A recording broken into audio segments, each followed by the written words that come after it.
Après le carnaval de Rio, il traverse le Brésil à vélo pour apprendre la survie en jungle amazonienne pendant 7 jours. Souvent après un festival ou après avoir fait la fête avec des potes, on a une redescente où on se sent un peu moins bien. Toi, tu as peut-être eu un peu ça. T'étais comment? Le plus dur, c'était quoi? C'était mental ou physique? Bah, la descente que tu décris, elle ressemblait plus à une montée pour moi, dans le sens où je me souviens que quand je m'arrêtais pour aller pour pisser, la couleur de l'urine était peu probable.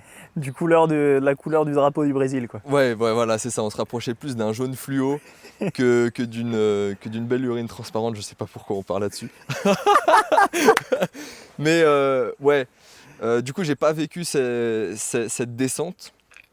Mais il a fallu se mettre très vite dans le projet. Et comme je t'ai dit, l'excitation d'avoir rencontré plein de monde qui est dans le mouvement, j'avais plus qu'une envie, c'était d'être dans le mouvement. Et j'y étais enfin. Et c'était le début, c'était le départ. Et il fallait y aller, quoi. Il n'y avait plus de questions à se poser. Il n'y avait plus qu'à profiter. Évidemment, c'était difficile parce que je suis arrivé très rapidement dans les montagnes.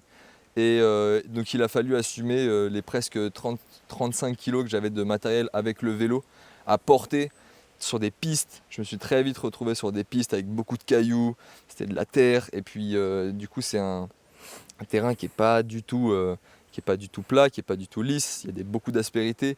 Et donc du coup tu te retrouves des fois, même si ce n'est tout le temps dans les montées, à devoir descendre de ton vélo pour le pousser.